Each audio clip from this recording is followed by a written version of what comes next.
ഒരു എൻവയോൺമെൻറ്റലിസ്റ്റ് point of വ്യൂവിൽ നോക്കണമെങ്കിൽ ശരിക്കും അവർ കൊണ്ടുവരാൻ പോകുന്നത് ഇന്നത്തേക്കല്ല ജനറേഷൻസിന് ഉണ്ടാവാൻ പോകുന്ന ഒരു ലോസ്റ്റാണ് ഈ ലോ കൊണ്ട്.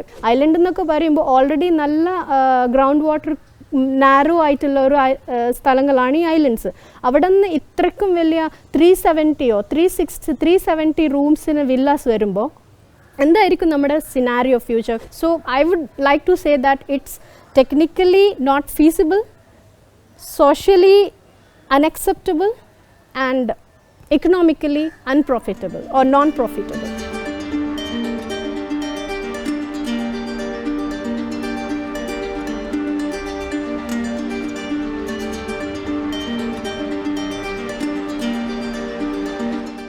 Hi, I'm Fauzia. I'm from Minicoy Island. Currently I'm doing my postdoc in IIT Kanpur. I have done a PhD in paleoclimatic reconstruction in Minicoy Island. So I have a great database regarding the island, its past and the present scenario. So this is not just something I'm talking in air. I have the data of how the island was and how it is right now and how it may lead into a totally destructive point if the present draft so-called LDAR 2021 if it gets implemented into the islands. Currently എന്താ നടന്നുകൊണ്ടിരിക്കുന്നതെന്നുള്ളത് ചില എല്ലാ social media നോക്കിക്കഴിഞ്ഞാൽ നമുക്ക് മനസ്സിലാക്കാൻ പറ്റും എന്താ പോയിക്കൊണ്ടിരിക്കുന്നതെന്ന് ഇപ്പോൾ ലക്ഷദ്വീപിൽ. പ്രത്യേകിച്ച് ഞാൻ അതിനെക്കുറിച്ച് പറയുന്നില്ല. ഇപ്പോൾ മെയിൻ നമ്മുടെ ഫോക്കസ് ഏറ്റവും ഡിസ്ട്രക്റ്റീവ് വേയിൽ കൊണ്ടുപോകാൻ പോകുന്നത് എന്താണെന്ന് വെച്ചാൽ ഈ LDAR ഡ്രാഫ്റ്റ് നോട്ടിഫിക്കേഷൻ ആയിരിക്കും നമുക്ക് ഏറ്റവും കൂടുതൽ ഇമ്പാക്റ്റ് ചെയ്യാൻ പോകുന്ന ഒരു കാര്യം. പിന്നെ നമ്മുടെ ഇപ്പോൾ അസ്കർ അലി എന്ന് ഇൻ്റർവ്യൂവിൽ പറയുമ്പോൾ ഒരു ലക്ഷദ്വീപിൽ കണ്ടിരിക്കുന്നത് അവിടുത്തെ ഒരു എന്താ പറയുക സ്ട്രാറ്റജിക്കൽ ലൊക്കേഷനും പിന്നെ ഒരു നേച്ചുറൽ സീനിക് ബ്യൂട്ടി ആയിട്ടും മാത്രമാണെന്നാണ് എനിക്ക് മനസ്സിലായിരിക്കുന്നത്. കാരണം എന്താണെന്ന് വെച്ചാൽ അവരതിൽ പറയുന്നുണ്ട് ഇവിടുത്തെ ഈ നേച്ചുറൽ ബ്യൂട്ടി എന്ന് പറയുന്ന സംഭവം ടൂറിസത്തിന് ഭയങ്കര നല്ല രീതിയിൽ പ്രൊമോട്ട് ചെയ്യാൻ പറ്റുന്നുണ്ട് എന്നുള്ളത്. പക്ഷെ അവിടെ അവർക്ക് ശരിക്കും പറഞ്ഞു കഴിഞ്ഞാൽ ഇക്കോളജിക്കൽ സെൻസിറ്റിവിറ്റിയും അവിടുത്തെ ആ ബയോഡൈവേഴ്സിറ്റീനെയും കൺസിഡർ ചെയ്യാൻ ശരിക്കും ഫെയിൽ ആവുന്നുണ്ടെന്ന് പറയാൻ കാരണം എന്താണെന്ന് വെച്ചാൽ അവർ അവിടെ കൊണ്ട് എയിം ചെയ്യിക്കുന്നത് മൾട്ടി മില്യണർ പ്രോജക്ട്സ് ആണ്, ലൈക്ക് ലഗൂൺ വില്ലാസ്. ഇതിൻ്റെ ടേംസൊക്കെ ഭയങ്കര ഫാസിനേറ്റഡ് ആണെങ്കിലും അതുകൊണ്ടുണ്ടാകാൻ പോകുന്ന ലൈക്ക് ഇവരിപ്പോൾ ഇൻട്രൊഡ്യൂസ് ചെയ്യുന്നത് എങ്ങനെയാണെന്ന് വെച്ചാൽ ഇതൊക്കെയെല്ലാം എന്താണ് പറയുക ടെക്നിക്കലി ഫീസിബിൾ ആയിരിക്കും, പിന്നെ എന്താണ് എക്കണോമിക്കലി പ്രോഫിറ്റബിൾ ആയിരിക്കാം, പിന്നെ സോഷ്യലി സൗണ്ട് ആയിരിക്കും എന്ന് പറഞ്ഞിട്ടാണ് ഇതൊക്കെ ആക്ച്വലി തുടങ്ങാൻ പോകുന്നത്. പക്ഷേ ഇതൊക്കെ ഒരു വലിയ നോ ആയിരിക്കും. കാരണം എന്താണെന്ന് വെച്ചാൽ ഈ ഐലൻഡ്സ് എന്ന് പറയുന്നത് നമുക്ക് മൊത്തം ലക്ഷദ്വീപ് ഐലൻഡ്സിൽ ആ 32 സ്ക്വയർ കിലോമീറ്റർ ഏരിയയിൽ ഓരോരോ ഐലൻഡ് കൺസിഡർ ചെയ്യുകയാണെങ്കിൽ അത് വെറും ഒരു 4 സ്ക്വയർ കിലോമീറ്ററിൻ്റെ ഐലൻഡേ ഉള്ളൂ. ഐലൻഡ് ലഗൂൺ എന്ന് പറയുന്നത് ഇപ്പോൾ മിനിക്കോയിൻ്റെ സിനാരിയോയിൽ വരും ഏറ്റവും കൂടുതൽ ലഗൂൺ ഏരിയ ഉള്ളത് മിനിക്കോയ് ഐലൻഡിലാണ്. അതൊരു 30 സ്ക്വയർ കിലോമീറ്റർ അവിടെ ഉണ്ടാവും. ബാക്കിയുള്ള ഐലൻഡ്സ് കൺസിഡർ ചെയ്യുകയാണെങ്കിൽ പിന്നെ ഈ പ്രോജക്ട്സ് അവർ കൊണ്ടുവരാൻ ട്രൈ ചെയ്യുന്നത് സുഹേലി, കടമത്ത് ആൻഡ് മിനിക്കോയ് ഐലൻഡിലാണ്. ഇപ്പോൾ സുഹേലി എന്ന് പറയുന്നത് അൺഇൻഹാബിറ്റേറ്റഡ് ഐലൻഡാണ്, കടമത്ത് എന്ന് പറയുന്നത് ഹാബിറ്റേറ്റഡ് ഐലൻഡുമാണ്, മിനിക്കോയും ഹാബിറ്റേറ്റഡ് ഐലൻഡാണ്. ഇവിടുത്തെ ഒരു എൻവിറോൺമെൻറ്റ് എന്ന് പറയുന്ന ഒരു സംഭവം ഭയങ്കര യുണീക്കാണ്, unlike any other island in Indian Ocean. Like ഇപ്പോൾ നമുക്ക് മാൽഡീവ്സിൻ്റെ സിനാരിയോ വെച്ചിട്ടാണ് ഇയാൾ ഇതൊക്കെ കൊണ്ടുവരാൻ നോക്കുന്നത്. പക്ഷേ മാൽഡീവ്സ് നോക്കുകയാണെങ്കിൽ ഉണ്ടല്ലോ 1200 ഐലൻഡ്സ് ഉണ്ട് അവിടെ. അതിൽ 200 ഐലൻഡ്സിൽ ഹാബിറ്റേറ്റഡ് ആണ്. പക്ഷേ ലക്ഷദ്വീപ് എന്ന് പറയുന്നത് ഓൾ ടുഗദർ 36 ഐലൻഡ്സും അതിൽ 10 ഐലൻഡ്സിലും മാത്രമാണ് ആൾക്കാരുള്ളത്. സോ അത് കമ്പയറബിൾ ഒരു ടേം വെച്ചിട്ട് നമുക്ക് ചെയ്യാൻ പറ്റില്ല. പിന്നെ വേറൊരു കാര്യം എന്താണെന്ന് വെച്ചാൽ ഇപ്പോൾ ആ മാൽഡീവ്സിന് ലഗൂൺ വില്ലാസൊക്കെ ഉണ്ടെങ്കിൽ പോലും അത് അൺഇൻഹാബിറ്റേറ്റഡ് ഐലൻഡ്സിലാണ് മാക്സിമം ടൂറിസം നടക്കുന്നത്. പക്ഷേ ലക്ഷദ്വീപ് സിനാരിയോയിൽ വെച്ചിട്ട് അങ്ങനെ നടക്കാനുള്ള സാഹചര്യങ്ങൾ കുറവാണ്. ആൻഡ് ഇപ്പോൾ ലക്ഷദ്വീപ് എന്ന് പറയുന്ന അറ്റോൾസ് ആണല്ലോ. അപ്പോൾ എല്ലാവർക്കും അറ്റോൾസ് എന്താണെന്ന് മനസ്സിലാവും. അതിൻ്റെ ബാക്കിൽ ഒരു റീഫ് ക്രസ്റ്റ് ഉണ്ടാവും. ആ റീഫ് ക്രസ്റ്റ് ആണ് ലഗൂണും ഐലൻഡും പ്രൊട്ടക്റ്റ് ചെയ്യുന്നത്, മെയിൻ എന്താ പറയുക കടൽ വേവ്സിനെ പ്രൊട്ടക്റ്റ് ചെയ്യാൻ വേണ്ടി. സോ അതൊരു ബഫർ സോണാണ്. പിന്നെന്താ കാരണം വെച്ചാൽ ഇപ്പോൾ നടന്നുകൊണ്ടിരിക്കുന്ന ക്ലൈമറ്റ് ചേഞ്ചും ഒരുപാട് ഗ്ലോബൽ വാർമിംഗ് കാരണങ്ങൾ കൊണ്ട് ഉണ്ടാകുന്ന മാറ്റങ്ങൾ കൊണ്ട് ആ റീഫ് ക്രസ്റ്റിന് ഓൾറെഡി ഇമ്പാക്റ്റഡ് ആയിട്ട് കുറേ റീഫ് ക്രംബ്ലിങ്സിൽ നിൽക്കുന്ന ഒരു ഇതിൽ ഹ്യൂമൻ പ്രഷർ കൂടെ ഇഷ്ടം പോലെ ഉണ്ട് ആ ഐലൻഡ്സിൽ. കാരണം അവിടുത്തെ ഇക്കോസിസ്റ്റം എന്ന് പറയുന്നത് ഒരുപാട് threatening and endangered species, scheduled species ഉള്ള ഒരു ലഗൂണാണ് ഈ ലക്ഷദ്വീപ് ലഗൂൺ എന്ന് പറയുന്നത്. ഒന്നാമത്തെ കോറൽസ്, 2 ജിയാൻ ക്ലാംസ്, സീ അർച്ചിൻ, ഇതേപോലെയുള്ള വെറൈറ്റീസ് ഓഫ് മറീൻ ഓർഗാനിസംസ് ലൈഫുള്ള ഒരു ഡൈവേഴ്സിറ്റിയാണ് ലക്ഷദ്വീപ് ലഗൂൺസ് എന്ന് പറയുന്നത്. അപ്പോൾ ഇതൊക്കെ എല്ലാം കണക്റ്റഡ് ആണ്. ഒന്ന് പോയി കഴിഞ്ഞാൽ തന്നെ എല്ലാം കൂടെ ഒരു ഫുഡ് വെബിനെ ഡിസ്ട്രക്ട് ചെയ്യുന്ന ലെവലിലോട്ട് എല്ലാം ലോസ്റ്റ് ഉണ്ടാവും ഇവിടെ. അപ്പം അങ്ങനെയുള്ളപ്പോൾ നമ്മൾ മൈൻഡ് ചെയ്യേണ്ടത് നമ്മൾ അതിൻ്റെ ഒരു പാർട്ടാവണോ? കാരണം ഓൾറെഡി നേച്ചർ അതിൻ്റേതായിട്ടുള്ള റോൾ പ്ലേ ചെയ്തുകൊണ്ട് അതിനെ ഡിസ്ട്രക്റ്റ് ചെയ്യുന്നുണ്ട്. ഇതിൽ തന്നെ ഇപ്പോൾ നമുക്ക് ഈ LDAR റെഗുലേഷൻ, ഡ്രാഫ്റ്റ് നോട്ടിഫിക്കേഷൻ 2021 എന്ന് പറയുന്ന ഒരു സംഭവമുണ്ട്. അത് വന്നു കഴിഞ്ഞാൽ എന്താ ചെയ്യാൻ പോകുന്നത് വെച്ചാൽ, ഈ ഐലൻഡേഴ്സിന് അവരുടേതായിട്ടുള്ള CRZ നോട്ടിഫിക്കേഷൻ ഉണ്ട്. CRZ നോട്ടിഫിക്കേഷൻ എന്ന് പറയുമ്പോൾ ഒരു ലഗൂൺ സോൺ ഉണ്ട്, ഒരു ഹാബിറ്റേറ്റഡ് സോൺ ഉണ്ട്. ഹാബിറ്റേറ്റഡ് സോണിൽ അലൗട്ടഡ് ആയിട്ടുള്ള അതായത് സ്പേസ് ഇല്ലാത്തതുകൊണ്ട് ഐലൻഡിൽ ഹാബിറ്റേറ്റഡ് സോൺ വരുന്നത് നോ ഡെവലപ്മെൻറ്റ് സോണിലാണ്.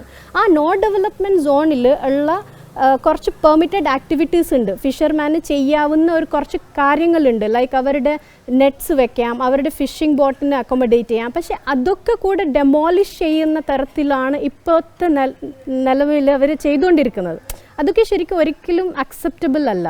കാരണം ഒരു ലോ എന്ന് പറയുമ്പോൾ അതിൻ്റേതായിട്ടുള്ള കുറേ കാര്യങ്ങളും റെഗുലേഷൻസും ഒക്കെ ഉണ്ടല്ലോ.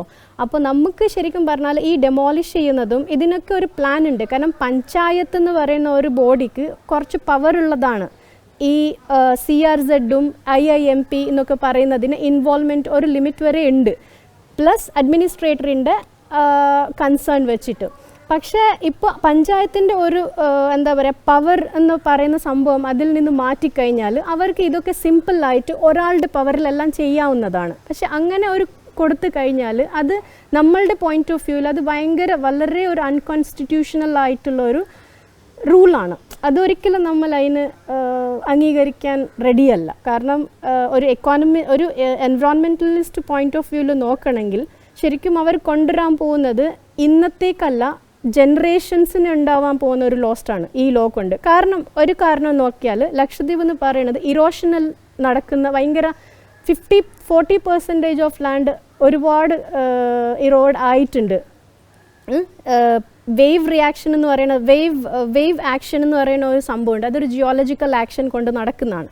അപ്പോൾ അങ്ങനെയൊക്കെയുള്ള സ്ഥലത്ത് ഈ സാൻഡിനെ ഇറോഡ് ചെയ്യാണ്ട് നടക്കാൻ വേണ്ടിയിട്ടാണ് സീഗ്രാസ് പോലത്തെ സംഭവങ്ങളൊക്കെ അവിടെ നേച്ചറായിട്ടുള്ളത്. സീഗ്രാസ് ഉണ്ട്, സീഗ്രാസ് പ്ലസ് ആ ലഗൂണിൽ ഉണ്ടാകുന്ന ഫിഷറീസ് നഴ്സറീസ്, അതൊക്കെ ഒരു ലെവലിന് ഈ സീ ഇറോഷനിനെ പ്രൊട്ടക്റ്റ് ചെയ്യാൻ വേണ്ടിയിട്ട് ബൈൻഡിങ് കപ്പാസിറ്റി ഉള്ള സീഗ്രാസ് മീഡോസ് ആണ് അവിടെ ഉള്ളത്. ഇപ്പോൾ ഈ പ്രോജക്ട്സൊക്കെ വരാൻ പോയി കഴിഞ്ഞാൽ ഈ സീഗ്രാസിനൊക്കെ ഇമ്പാക്റ്റ് ചെയ്യും. കാരണം എന്താണെന്ന് വെച്ചാൽ ഇപ്പോൾ വെജിറ്റേഷൻ കവർ പോയി കഴിഞ്ഞാൽ ഇവർ ഈ ഡെവലപ്മെൻറ്റിൻ്റെ പേരിൽ ക്ലിയർ ചെയ്യാൻ പോകുന്നത് ലാൻഡാണല്ലോ. ലാൻഡിൽ ഒരുപാട് കോക്കനട്ട് അവർ തന്നെ പറയുന്നുണ്ട്. 10.5 lakhs കോക്കനട്ട് ട്രീസിൽ 10.5 crores കോക്കനട്ട് നമുക്ക് പെർ ക്യാപിറ്റൽ ഉണ്ട് നമ്മുടെ ഐലൻഡിൻ്റെ സെനാരിയോയിൽ വെച്ചിട്ട്. അത് അസ്കർ അലി തന്നെ പറയുന്നുണ്ട്. സംഭവം എന്താണെന്ന് വെച്ചാൽ ഇപ്പോൾ ഇത്രയ്ക്കും ഇമ്പോർട്ടൻ്റ് ആയിട്ടുള്ള കോക്കനട്ട് കൾട്ടിവേഷൻ ഉള്ള ഒരു ലാൻഡിൽ ഡെവലപ്മെൻറ്റിൻ്റെ ബേസിസിൽ അതൊക്കെ ലോസ് ആവുന്നത് നല്ല കാര്യമാണോ? അതൊരിക്കലും. കാരണം ഇപ്പോൾ അവർ ഈ ടൂറിസം മാത്രം ഫോക്കസ് ചെയ്തിട്ട് ഒരു ഡെവലപ്മെൻറ്റ് കൊണ്ടുവരുന്നതിന് പകരം അവർക്ക് കോൺസ്റ്റൻ്റ്ലി ഇമ്പോർട്ടൻസ് കൊടുക്കാനുള്ള പല സെക്ടേഴ്സ് ഉണ്ട്. ലൈക്ക് ഫിഷറീസ് സെക്ടേഴ്സ് ആയിക്കോട്ടെ, ഇപ്പോൾ ഈ പറഞ്ഞ അഗ്രികൾച്ചർ സെക്ടർ ആയിക്കോട്ടെ. പിന്നെ അവരിപ്പോൾ പറയുന്നുണ്ടല്ലോ അനിമൽ ഹസ്ബൻഡറി എന്ന് പറയുന്ന സംഭവം നമുക്ക് അതിൻ്റെ ആവശ്യമില്ല, കാരണം അൺസസ്റ്റൈനബിൾ മീറ്റാണ്, ട്രാൻസ്പോർട്ടേഷൻ ചെയ്യാൻ പറ്റുന്നത് ബുദ്ധിമുട്ടാണ്. പിന്നെ അവിടുത്തെ ആ ബീഫും ആ കൗസും ബുൾസും ഒക്കെ കൊണ്ട് പബ്ലിക്കിൻ്റെ ഡിമാൻഡ് മീറ്റ് ചെയ്യുന്നില്ല എന്ന് പറയുന്ന ഒരു കോൺസെപ്റ്റ് ഉണ്ടല്ലോ. അതുകൊണ്ടാണ് അത് റീസൺ വെച്ചിട്ടാണല്ലോ ഈ അനിമൽ ഹസ്ബൻഡറി ക്ലോസ് ചെയ്യുന്നത്. ഞാൻ അവിടെ ഒരു ചോദ്യം ചോദിച്ചോട്ടെ. ഇപ്പോൾ ഒരു അമൂൽ എന്ന് പറയുന്ന ഒരു കമ്പനി അതിൻ്റെ പകരം ഇൻട്രൊഡ്യൂസ് ചെയ്യാൻ പോവുകയാണ്. അത് ഇൻട്രൊഡ്യൂസ് ചെയ്ത് കഴിഞ്ഞാൽ എന്തിൻ്റെ പേരിലാണ്? So that we can have good curd, milk, ghee and cheese. So animal husbandry strengthen ചെയ്യാൻ എന്തുകൊണ്ട് അവർ നോക്കുന്നില്ല?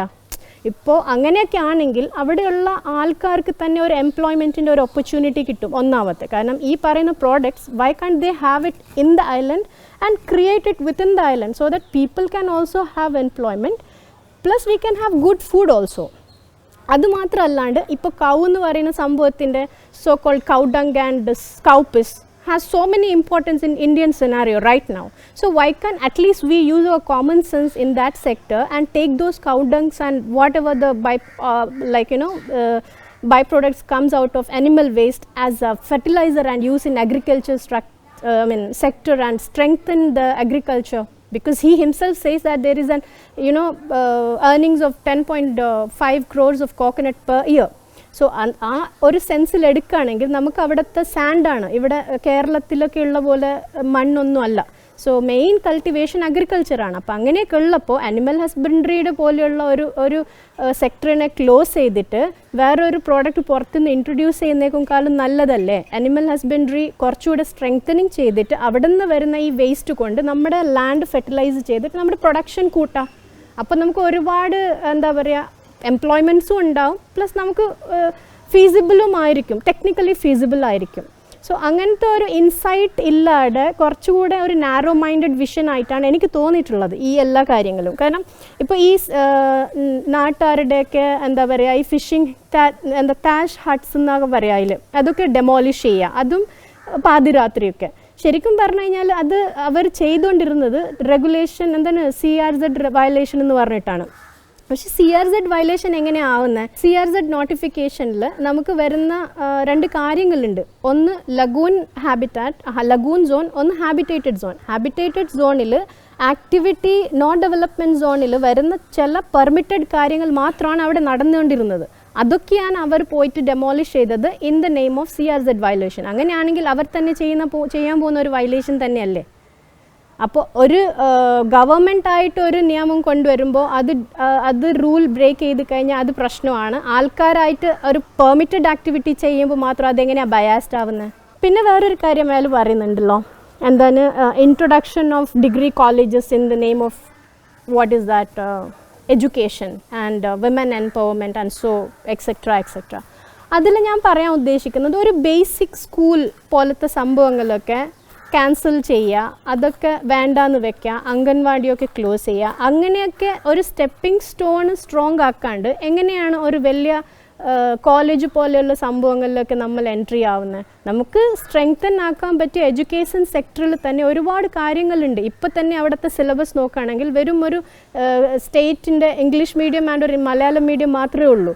അതേ പകരം അവർക്ക് ആ ഒരു കൊടുക്കാൻ പറ്റുന്ന ഒരു ബേസ്മെൻറ്റ് ലെവലിൽ നിന്ന് സ്റ്റാർട്ട് ചെയ്തിട്ട് കുറച്ചുകൂടെ ഫൗണ്ടേഷൻ അല്ലേ സ്ട്രെങ്തൻ ചെയ്യാൻ നോക്കേണ്ടത്. അല്ലാണ്ട് ഒരു വീടുണ്ടാക്കുമ്പോൾ അതിൻ്റെ റൂഫ് മാത്രം ഭംഗിക്ക് വെച്ചാൽ മതിയോ? താഴെ അതിൻ്റെ ഫൗണ്ടേഷൻ നമുക്ക് സ്ട്രെങ്ത് ആക്കണ്ടേ? അതാണല്ലോ കുട്ടികൾക്ക് കൊടുക്കാനുള്ള ഏറ്റവും വലിയ ഒരു എന്താ പറയുക ആ ഒരു ഇൻസ്പിറേഷൻ. ഒരു DC എന്ന് പറയുന്ന ഒരാൾ കൊടുക്കാൻ പറ്റിയ ഒരു ഏറ്റവും വലിയ ഒരു സംഭവമാണ് അത്. പക്ഷെ അതിനൊക്കെ ഒരു എന്താ പറയുക ഭയങ്കര നാരോ ആക്കിയിട്ട് നമുക്ക് ഡെവലപ്മെൻറ്റ് ഒരു വലിയ ടേമായിട്ട് യൂസ് ചെയ്യുന്നതിന് ഒരു അർത്ഥം ഞങ്ങൾക്ക് തോന്നുന്നില്ല. കാരണം നമ്മൾ ആ ഐലൻഡിലുള്ളതാണ്, നമ്മളും +2 വരെ അവിടെ പഠിച്ചിട്ടുണ്ട്. പിന്നെ ഇത്രയും ചെറിയ ഐലൻഡ് ആണെങ്കിലും അതിന് വേണ്ടപ്പെട്ട എല്ലാ ഫെസിലിറ്റീസും കണ്ടു വളർന്ന ആൾക്കാരാണ് ഞങ്ങൾ. ഇപ്പോൾ ഇന്നെ പറയുന്നുണ്ടല്ലോ ഇപ്പോൾ എയർപോർട്ട് എക്സ്പാൻഷൻ, അതൊക്കെ നല്ല കാര്യങ്ങളും അതിലുണ്ട്. എയർപോർട്ട് എക്സ്പാൻഷനിലും കവരത്തിൽ മാത്രമേ ഫെസിലിറ്റീസ് ഉള്ളൂ. ഈ രാത്രി നൈറ്റ് ലാൻഡിംഗ് എന്ന് പിന്നെ മെഡിക്കൽ എമർജൻസി അത് വേറെ ഐലൻഡ്സിലൊന്നും ഇല്ലല്ലോ. അപ്പോൾ അങ്ങനെയൊക്കെയുള്ള കാര്യങ്ങൾ കുറച്ചുകൂടെ സ്ട്രോങ് ആയിട്ട് ഫോക്കസ് ചെയ്യാണ്ട് വെറും ഒരു ഡെവലപ്മെൻറ്റ് ആൻഡ് ടൂറിസം സെക്ടറിലോട്ട് മാത്രം ഒരു നാരോ ലൈനിൽ പോകുന്നതാണ് നമ്മുടെ പ്രശ്നം. ഡെവലപ്മെൻറ്റ് ആരും വേണ്ടെന്ന് പറയില്ല, പക്ഷെ അതൊരിക്കലും എന്താ പറയുക ഒരു ലോസ് ഉണ്ടാക്കിയിട്ടോ അല്ല ഒരു ഒരു എല്ലാ എക്സിസ്റ്റിംഗ് എൻവിറോൺമെൻറ്റിൽ ലോസ് ആക്കിയിട്ടുള്ള ഒരു തരമുള്ള ഡെവലപ്മെൻറ്റിന് സസ്റ്റൈനബിൾ ഡെവലപ്മെൻറ്റ് എന്ന് പറയില്ല. പിന്നെ ഇവർ ഈ കൊണ്ടുവരാൻ പോകുന്ന ഈ ലഗൂൺ വില്ലാസ് കാരണം ഒന്ന് ആലോചിക്കണം. അവർ പറയുന്നുണ്ട് എന്താണ് ഇപ്പോൾ ഉള്ള electricity generation diesel power plants ആണ്, അതൊക്കെ ഒരിക്കലും എന്താണ് ഈക്കോ ഫ്രണ്ട്ലി അല്ല. സോ നമ്മളത് പ്രൈവറ്റൈസ് ചെയ്തിട്ട് ഗ്രീൻ എനർജി പ്രൊഡ്യൂസ് ചെയ്യുന്നൊക്കെ പറയുന്നുണ്ട്. അപ്പോൾ എനിക്ക് മനസ്സിലാവാത്തൊരു കാര്യം, ഉള്ള ഗവൺമെൻറ്റിൻ്റെ സെക്ടേഴ്സ് പ്രൈവറ്റൈസ് ചെയ്ത് കഴിഞ്ഞാൽ അത് നോർമലി ഗ്രീൻ പവറായിട്ട് മാറുമോ? അതോ വേറെ എന്തെങ്കിലും അതിലുണ്ടോ? കാരണം ലക്ഷദ്വീപ് ഐലൻഡ്സിൽ പോസിബിൾ ആയിട്ട് ഉള്ള ഫെസിലിറ്റി മാത്രമേ ഇപ്പോൾ ഉള്ളൂ. അവിടെ ഒരിക്കലും വിൻഡ് മിൽ എനർജി നടക്കില്ല, അതിലുള്ള സ്പേസ് ഇല്ല, അതിനൊക്കെ ഒരു ഇൻറ്റൻസിറ്റി വിൻഡ് വേണം, അത് ത്രൂ ഔട്ട് ദ ഇയർ അവിടെ കിട്ടില്ല. സോ അത് ഫീസിബിൾ ആവില്ല. രണ്ടാമത് പറയുന്നുണ്ട് ഒരു സോളാർ ഫ്ലോട്ടിംഗ് ആ ലഗൂണിൽ ഒരിക്കലും പോസിബിൾ അല്ല. കാരണം അത്രയ്ക്കും ഓർഗാനിസം ബയോഡൈവേഴ്സിറ്റി ഉള്ള ഒരു ലഗൂണിനെ ഷെയ്ഡ് ആക്കുന്ന ഒരു പ്രോജക്റ്റ് ആയിരിക്കും ആ ഒരു സോളാർ ഫ്ലോട്ടിംഗ്. സോ ഈ കൊണ്ടുവരുന്ന ലഗൂൺ വില്ലാസിന് അവരെങ്ങനെയാണ് ഈ ഇലക്ട്രിസിറ്റിയും ഡ്രിങ്കിങ് വാട്ടറും ഒക്കെ പ്രൊവൈഡ് ചെയ്യാൻ പോകുന്നത്? ഐലൻഡ് എന്നൊക്കെ പറയുമ്പോൾ ഓൾറെഡി നല്ല ഗ്രൗണ്ട് വാട്ടർ നാരോ ആയിട്ടുള്ള ഒരു സ്ഥലങ്ങളാണ് ഈ ഐലൻഡ്സ്. അവിടെ നിന്ന് ഇത്രയ്ക്കും വലിയ 370 റൂംസിന് വില്ലാസ് വരുമ്പോൾ എന്തായിരിക്കും നമ്മുടെ സിനാരിയോ ഫ്യൂച്ചർ? കാരണം ഐലൻഡിൻ്റെ ക്യാരിയിങ് കപ്പാസിറ്റീൻ്റെ എഗെയിനിസ്റ്റാണ് ഇവരുടെ എല്ലാ റൂൾസും ഈ പോകുന്നത്. ഇപ്പോൾ ശരിക്കും അത് ഒരിക്കലും ആർക്കായാലും ഡൈജസ്റ്റ് ആവില്ല. ഒരു പോസിബിൾ വേയിൽ ഒരു സസ്റ്റൈനബിൾ ടൂറിസമാണ് നമ്മൾ ടൂറിസം കൊണ്ട് ഉദ്ദേശിക്കുന്നത്. അല്ലാണ്ട് മാൽഡീവ്സ് പോലത്തെ 1200 ഐലൻഡ്സിൻ്റെ പോലെ 336 ഐലൻഡ്സ് ഉള്ള സ്ഥലത്ത് അതും 10 ഐലൻഡ്സിൽ നടക്കുമെന്ന് പറഞ്ഞു കഴിഞ്ഞാൽ ഒരിക്കലും പോസിബിൾ ആവില്ല. അത് ലോജിക്കലിയും അല്ല, ടെക്നിക്കലിയും പോസിബിൾ ആവില്ല. So I would like to say that it's technically not feasible, socially unacceptable and economically unprofitable or non-profitable. സോ ഇത്രയും കാര്യങ്ങൾ അവർ ചെയ്യുമ്പോൾ പിന്നെ പഞ്ചായത്തിൽ നിന്ന് ഈ അവരുടെ പവർ എടുക്കുക. അങ്ങനെ വെച്ചാൽ അങ്ങനെയാണെന്നുണ്ടെങ്കിൽ ഞാൻ ചോദിക്കട്ടെ, വോട്ട് ഇടുമ്പോഴും നിങ്ങൾക്ക് അങ്ങനെ ഡിസ്ക്രിമിനേറ്റ് ചെയ്യാമല്ലോ? 2 കുട്ടികളുള്ള ആൾക്കാർ മാത്രം വോട്ട് ചെയ്താൽ മതി, അല്ലല്ല 2നേക്കാൾ കൂടുതൽ ആൾക്കാരുണ്ടെങ്കിൽ വോട്ട് ചെയ്യാൻ അലൗഡ് അല്ല എന്നുള്ള റൂൾ എന്തുകൊണ്ടാണ് അവിടെ അല്ല മൊത്തം ഇന്ത്യയിൽ എന്തുകൊണ്ടാണ് അത് ഇൻട്രൊഡ്യൂസ് ചെയ്യാത്ത? പിന്നെ വേറെ കാര്യം എന്താണെന്ന് വെച്ചാൽ രാജ്യസഭ ലോക്സഭ എവിടെയും നടക്കാത്ത ഒരു ഡിസ്ക്രിമിനേറ്റീവ് ലോ അവിടെ മാത്രം എന്തിനാ? അവിടെയും അതും പഞ്ചായത്ത് മാത്രമാണ് അവിടെ ഒരു ഡെമോക്രാറ്റിക് പില്ലറായിട്ട് നിൽക്കുന്നത്, അത്രയും ഐസൊലേറ്റഡ് ആൻഡ് റിമോട്ട് പ്ലേസിൽ. അപ്പോൾ ഇതൊക്കെ ശരിക്കും പറഞ്ഞാൽ ഭയങ്കര ഫ്ലോലെസ് ആയിട്ടുള്ള കാര്യങ്ങൾ മാത്രമായിട്ടാണ് ഞങ്ങൾക്ക് തോന്നുന്നത്. അവർ ഇൻ്റർവ്യൂവിൽ പറയുന്നുണ്ടല്ലോ ഒപ്റ്റിക്കൽ ഫൈബർ കൊണ്ടുവന്നിട്ട് നമുക്ക് ഇൻ്റർനെറ്റ് സിസ്റ്റംസ് ഒക്കെ ഒന്ന് സ്ട്രോങ് ആക്കുന്നത്. വളരെ നല്ല കാര്യമാണത്. കാരണം എന്താണെന്ന് വെച്ചാൽ ഇപ്പോഴത്തെ സിനാരിയോയിൽ ഈ ലോക്ക്ഡൗണിലൊക്കെ എല്ലാവർക്കും വേണ്ടപ്പെട്ട ഒരു ഫെസിലിറ്റിയാണ് ഇൻ്റർനെറ്റ് എന്ന് പറയുന്നത്. അത് റൈറ്റ് നൗ അവിടെ ഇല്ല സത്യം പറഞ്ഞാൽ. പിന്നെ എന്താണെന്ന് വെച്ചാൽ ഇപ്പോൾ ഉള്ള ഇൻ്റർനെറ്റ് ഫെസിലിറ്റിയും കൂടെ ഒരു ത്രെട്ടനിങ് പേരിൽ വന്നിട്ട് ഇത് ഞങ്ങൾ ഇന്ന് ഇൻ്റർനെറ്റ് കട്ടാക്കും, ഇത് ബ്ലോക്ക് ആക്കും, ആ അക്കൗണ്ട്, അതൊക്കെ ഒരു അൺനെസസറി ഒരു ഡെവിയേഷനാണ് മെയിൻ ടാർഗറ്റിൽ നിന്നൊക്കെ. പിന്നെ ഈ അൺഎംപ്ലോയ്മെൻറ്റ് അത്രയ്ക്കും ഉണ്ടാക്കിയിട്ടാണോ അവർ ഈ ഡെവലപ്മെൻറ്റ് ചെയ്തിട്ട് ആൾക്കാർക്ക് ജോബ് പ്രൊവൈഡ് ചെയ്യാൻ പോകുന്നത്? ജോബ് പ്രൊവൈഡ് ചെയ്യാനുള്ള ഓപ്പർച്യൂണിറ്റീസ് ഒരുപാട് അവിടെ ഉണ്ട്. ഈ പറഞ്ഞ പോലെ ഫിഷറീസ്, അഗ്രികൾച്ചർ സെക്ടേഴ്സ്, ഇതെല്ലാം കമ്പൈൻഡ് ആയിട്ട് ഒരു ബാലൻസ്ഡ് വേയിൽ സെൽഫ് സസ്റ്റൈനബിൾ ആയിട്ടുള്ള ഐലൻഡ്സിലാണ് ഇത്രയ്ക്കും ഇംബാലൻസ് ആയിട്ട് ഡീമോറലൈസിങ് ചെയ്യുന്ന പോലത്തെ എന്താ പറയുക അൺകോൺസ്റ്റിറ്റ്യൂഷണൽ ഓരോരോ നിയമങ്ങൾ ഇവർ കൊണ്ടുവരുന്നത്. അത് ഒരിക്കലും ഒരു ലോജിക്കിൽ ഒരാൾക്ക് ചിന്തിക്കാനോ അല്ലെങ്കിൽ ഡൈജസ്റ്റ് ചെയ്യാനോ പറ്റില്ല. പിന്നെ ഒരു സാധനത്തിനും അതിൻ്റെതായിട്ടുള്ള ഒരു നേച്ചുറൽ ഭംഗി വിട്ടിട്ട് ഒരു മാൻമെയ്ഡ്, അതായത് ലൈക്ക് ഒരു ഫോറസ്റ്റിനെ കട്ട് ചെയ്തിട്ട് ഒരു കോൺക്രീറ്റ് സ്ട്രക്ചർ ഉണ്ടാക്കി കഴിഞ്ഞാൽ ആൾക്കാർ കാണാൻ പോകും. അവിടെ ടൂറിസം വരുന്നത് കോറൽസും അവിടെയുള്ള നേച്ചുറൽ ബ്യൂട്ടീസ് കാണാനാണ്. ഇപ്പോൾ ഇവർ ഉണ്ടാക്കാൻ പോകുന്ന വില്ലാസ് വന്നു കഴിഞ്ഞാൽ ഇതിനൊക്കെ മൊത്തം ഇമ്പാക്റ്റ് ഉണ്ടാവും. പിന്നെ എന്ത് കാണാനാണ് ആൾക്കാർ അവിടെ വരുന്നത്? ലക്ഷദ്വീപിൽ വരുമ്പോൾ ലക്ഷദ്വീപ് മൈൻഡ് സെറ്റിൽ വരണം, അല്ലാണ്ട് മാൽഡീവ്സോ മലേഷ്യയുടെ മൈൻഡ് സെറ്റിലോ വരുന്നത് അത് ആൾക്കാരുടെ കോൺസെപ്ച്വൽ മിസ്റ്റേക്കാണ്.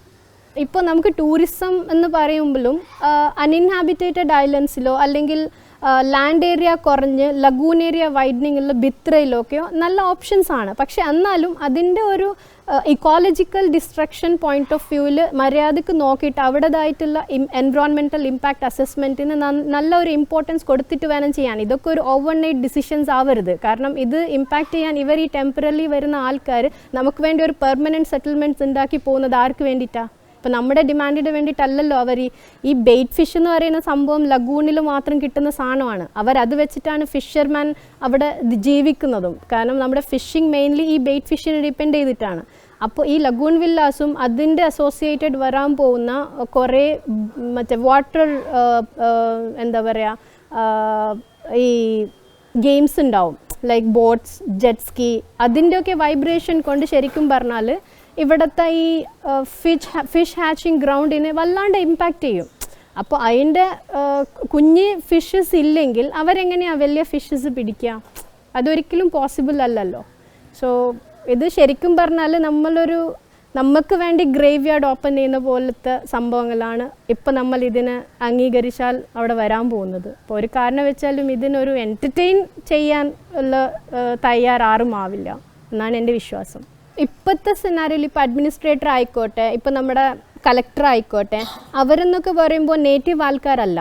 പിന്നെ ഇയാൾ ഇപ്പോൾ ഈ അസ്കർ അലി എന്ന് പറയുന്ന ആൾ വരുന്നത് നോർത്ത് ഈസ്റ്റിൽ നിന്നാണ്. അയാൾക്ക് സീനെ കുറിച്ചോ കടലിനെ കുറിച്ചോ അവിടെയുള്ള ബയോഡൈവേഴ്സിറ്റിനെ കുറിച്ചോ എനിക്ക് തോന്നുന്നില്ല ഒരു വക ഐഡിയ ഉണ്ട് എന്നുള്ളത്. ബിക്കോസ് അവരുടെ ആ ഒരു എന്താ പറയുക focus point tourism and development മാത്രമായിട്ടാണ് ഞാൻ കാണുന്നത്. അങ്ങനെ മാത്രം ഒരു അത്ര ലെവലുള്ള ഒരാൾ ചിന്തിക്കുന്നതെന്ന് വെച്ചാൽ അവർക്ക് ഫോർസൈറ്റ് ഇല്ലാത്തതെന്ന് പറയാൻ പറ്റുള്ളൂ. അല്ലാണ്ട് അവർക്ക് ഒരു നല്ല ഫോർസൈറ്റ് ഉണ്ടെങ്കിൽ ഉള്ളത് വെച്ചിട്ട് അതിനെങ്ങനെയാണ് കൺസ്ട്രക്റ്റീവ് വേയിൽ സസ്റ്റൈനബിൾ ഗോൾസിനെ മൈൻഡ് സെറ്റിൽ വെച്ചിട്ട് ഡെവലപ്മെൻറ്റ് നടക്കാനേ നോക്കുള്ളൂ.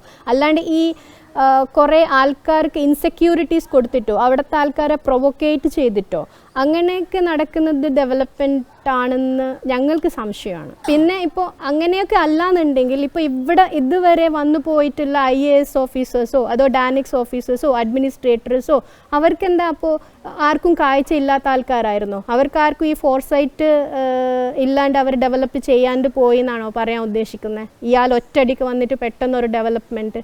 വജാഹദ് ഹബീബുള്ള, ഒമേഷ് ഷെയ്ഗൽ ആൻഡ് രാജീവ് തൽവാർ ഇവരൊക്കെ അഡ്മിനിസ്ട്രേറ്റർ ആയിട്ടാണ് അവിടെ വന്നു പോയേക്കണത്. അപ്പോൾ അവരും ഇപ്പോൾ ഇതിൻ്റെ എഗെയിൻസ്റ്റ് ആയിട്ട് നമ്മുടെ കൂടെ തന്നെ ഒരു സ്റ്റാൻഡ് എടുക്കണമെങ്കിൽ ഇപ്പോഴത്തെ സിനാരിയോ എന്താണെന്ന് ആർക്കും എക്സ്പ്ലെയിൻ ചെയ്ത് മനസ്സിലാക്കേണ്ട കാര്യം ഉണ്ടോയെന്ന് തോന്നുന്നില്ല.